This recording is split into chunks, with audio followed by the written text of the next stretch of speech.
getting candid about his legal troubles. In December 2021, the actor was convicted on 5 felony counts of disorderly conduct after being accused of faking a hate crime against himself. In March, he was sentenced to 150 days in jail, but was released on bond while his case is on appeal. There's a part of me that, when I strip my ego, when I strip my personal emotions about it and my personal situation, the way that it was served to everybody, I absolutely understand why people felt betrayed, and I put that in my song, Thank You God, where I was just like, I really understand the reason why y'all felt betrayed. Hey, human family, how are you? It's Darren. Welcome to another episode of Fully Alive Again. You guys, today I have an excellent program for you. We're going to do a reaction video using Jussie Smollett's interview to help illustrate the tactics and the energy and sincerity that narcissists use when they're creating a smear campaign.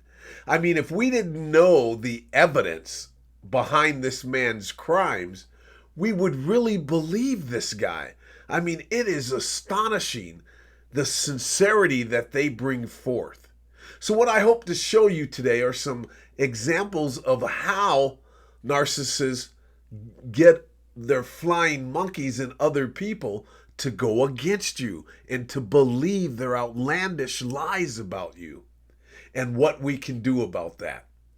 So let's do what we do and dive deep.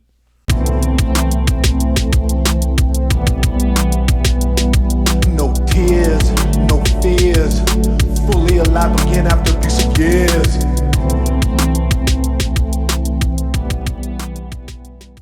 One of the hallmarks of narcissism is a smear campaign. If you've been in a relationship with one of these caliber of people, then you've certainly experienced the erosion of your reputation. I want to tell you, I'm sorry that you've gone through that.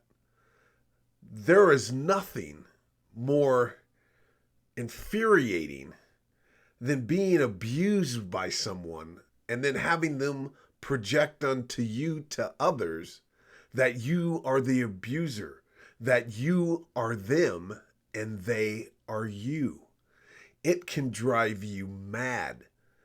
It can literally bring you to your knees and utterly have you contemplating violence against these types of people, which I certainly would not advocate for. But that's the level of pain, frustration, anger, and confusion you feel when a person is intentionally trying to destroy you and doing a damn good job at it. It is mind-boggling how these people treat their targets. I believe Jussie Smollett is exhibiting the kind of energy and sincerity that these people use during their smear campaigns. All that we can do is to stay sane and know who and what we are during this vicious time in our life. If we run after them and try to defend ourselves, it only makes things worse. The reason why? Because they are master liars. They are master manipulators. They have been doing this since they were little kids. So it's hard to compete with that when you're picking yourself up out of the rebel. Now, could we muster those skills and do what they've done? Of course. These people are not rocket scientists. They're not gods. They're not 10 feet tall. They're not mystical creatures that have these extraordinary powers. They've just been doing these kind of devious, nefarious things for decades, and they've mastered them. It doesn't warrant our time, our concern to master these skills while going against these people. What we have to master is ourselves and stay focused on the caliber of people that we are while we maneuver through the maze of this. Now, please don't misconstrue. I'm not saying that you don't stand up for yourself during a smear campaign. I'm saying that you take care of yourself in a smear campaign. You'll be able to come back and prove things later down the road. But right now, when you're dodging rocks and bullets, take care of the bullets first. And the bullets are keeping your sanity, keeping your safety, and getting yourself together so you can move forward with your life. Does that make sense? During this interview with Sway in the Morning, Jesse Smollett discusses how he feels after he's been convicted. I want you to notice the sincerity that this man has, because that's the same energy that convinced the flying monkeys, be it your friends, family, to believe what the narcissist was saying about you. There's a part of me that, when I strip my ego, when I strip my personal emotions about it and my personal situation, the way that it was served to everybody, I absolutely understand why people felt betrayed, and I put that in my song, Thank You God, where I was just like, I really overstand the reason why y'all felt betrayed. I do hold some people accountable for the things that they said, for the things that they did, for the ways that they reacted, because half of those people should have picked up the phone and called me because they had my number, and they didn't. But I also understand that we sometimes operate off of fear, and that when you're kind of, the whole mission is to alienate you so that you are so just like vibrating in the wrong way, and like all the around you is just wrong, that people just have to step back. You see, a narcissist's indetractable stance will never change.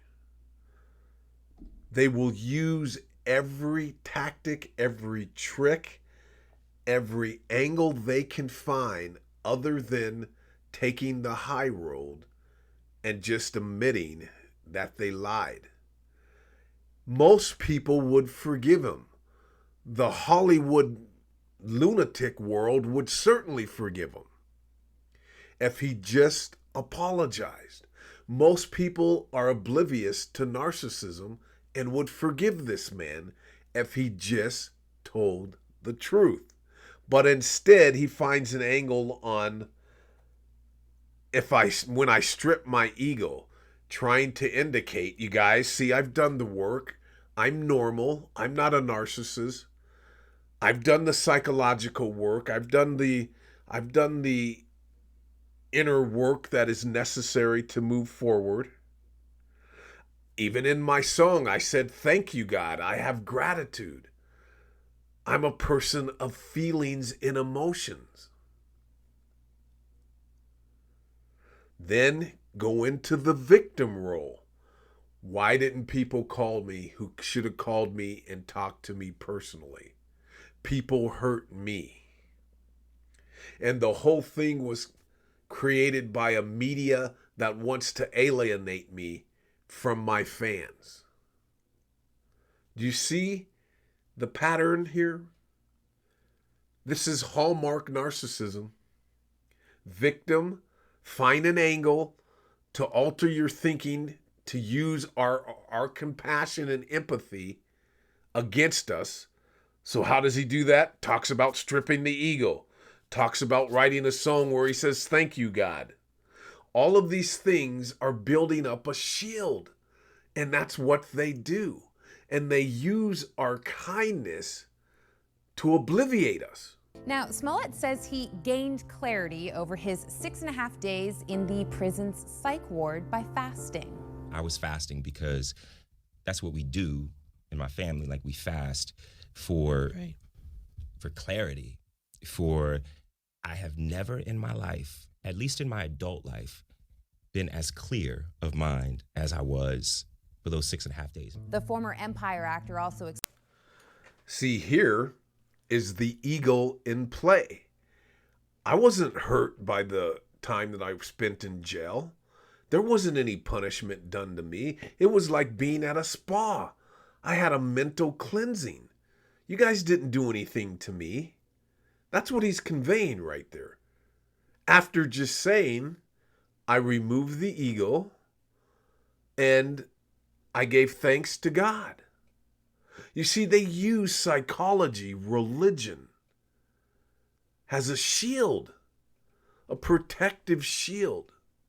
What he was basically saying in this last clip was at the courts, you didn't do anything to me. explained what it was like inside his cell, telling Calloway he wasn't restrained while in the psych ward. He also took time to thank the staff inside while he was under their watch. They didn't have me in a jacket, but they had me. I was sleeping on like a restraint bed. I wasn't restrained, and I have to keep it real. Everybody, was inside, was very kind, and when I left, I thanked them all. I said, I don't know what y'all think either way, but the fact that you didn't let me know what you think either way, and you just showed me respect, I'm grateful for.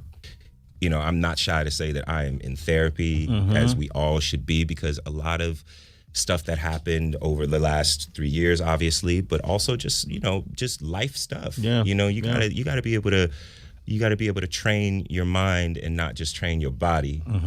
To be healthy and to be beautiful. There he is using the therapy shield, and also stating that everyone needs therapy just like he does. This is where I really have a hard time with, is when narcissists and therapists and other people say that we all have a good and bad side in us. And we do, but we don't have a good and evil side in us. And the kind of therapy that he needed is certainly not what the vast majority of people need. Prior to his arrest, Smollett made headlines in February of 2019 for a Good Morning America interview with Robin Roberts, in which he gave an account of his alleged hate crime attack. At the time of the interview, Smollett's claims were still considered credible by police. But now the actor says he regrets ever talking to Roberts. I don't want to get too deep, because I love and respect Robin Roberts. You know what I'm saying? But I did not want to do that interview. That interview wasn't for me. That was for my character. I hadn't watched the interview at all.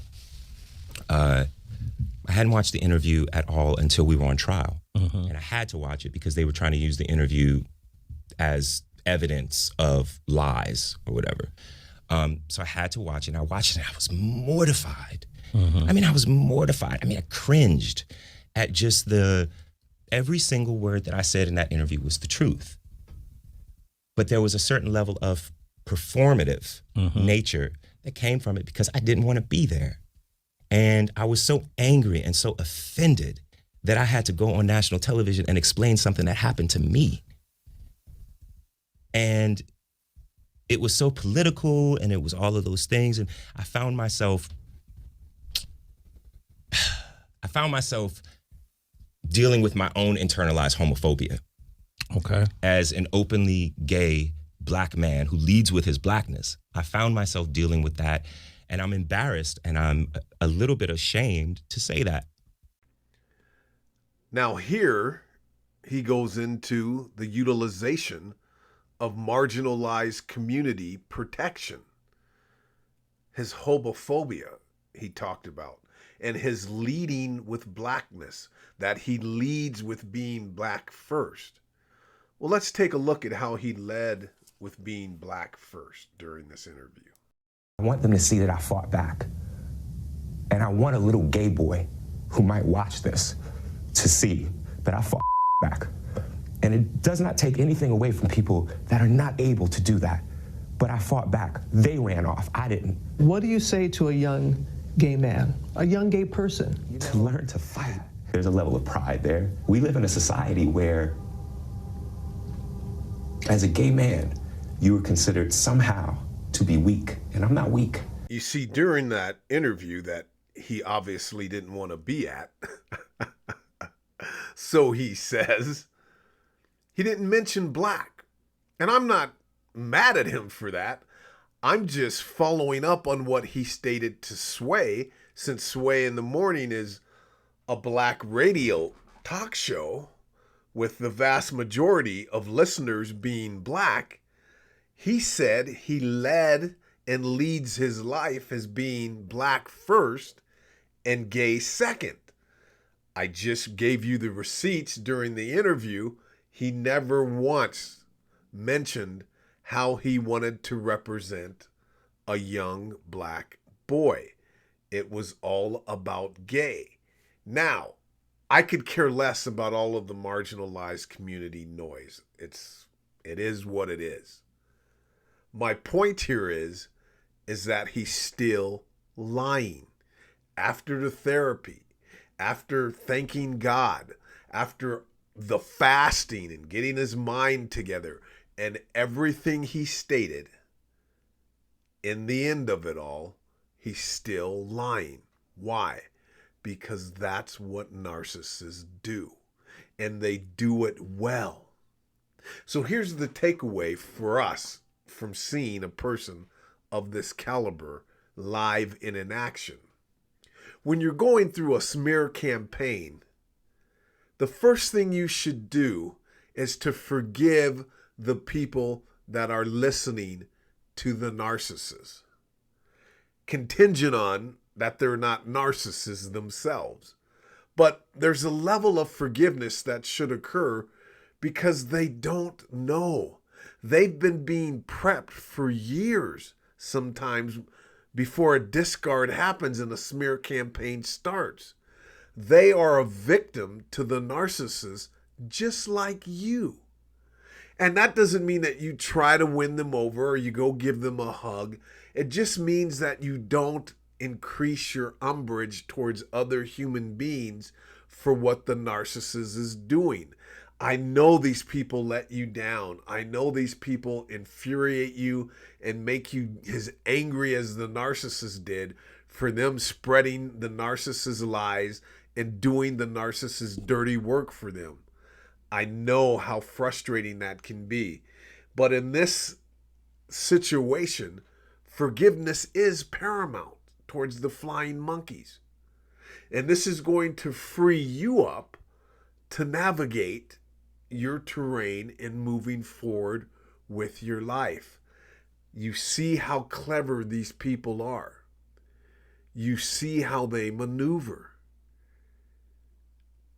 It is not a coincidence that narcissists create flying monkeys. They are artists at it. They are scientific at it. And it has nothing to do with people wanting to come after you. It has everything to do with just how sincere of a liar a narcissist is when they're creating a smear campaign. So do your best to detach from wanting to control the outcome of a smear campaign. Do your best to forgive those who are believing in what the narcissist is saying, and move on. Don't try to fix it. You can't. We have to take the L and move on. There'll be a time, believe me, in the future where you will justify yourself. And remember, the narcissist, no matter how glamorous they're trying to come across, how happy they're trying to portray themselves, this is all an illusion. These people cannot be happy. So don't worry about revenge or getting back at these monsters. They're in hell by their very existence. Each and every second of their life, they're trying to shut down the noise that's inside them, the demon that's inside them, the dark energy that's inside them, and they really want to become the people that they're pretending to be. They really want to be like us. Believe it or not, you are winning. I know it seems like the narcissist is winning, turning all these people against you. But deep inside them is nothing but misery and ugliness. If you could go look or see the world through their eyes, if you could jump into their body and experience life through the eyes and energy of a narcissist, you would want to jump back into your body in a heartbeat, in a split second. You would run out of there like you were on fire. Everything these people do is an illusion to cause you to feel a certain way. Don't believe the hype. Start to move yourself forward. Think about the future, the new friends, the new people in your life, and prepare for the new and detach from the old. All right, you guys, I deeply appreciate you guys stopping through. I got nothing but love for you. I also appreciate it when you guys leave your comments and suggestions. It not only stimulates good conversation, it really does help other people. And most of all, be good to each other out there, sentient brothers and sisters. We've got to be good to each other. We're all we've got. And I'll catch you guys on the next video. Until then, peace. Be well.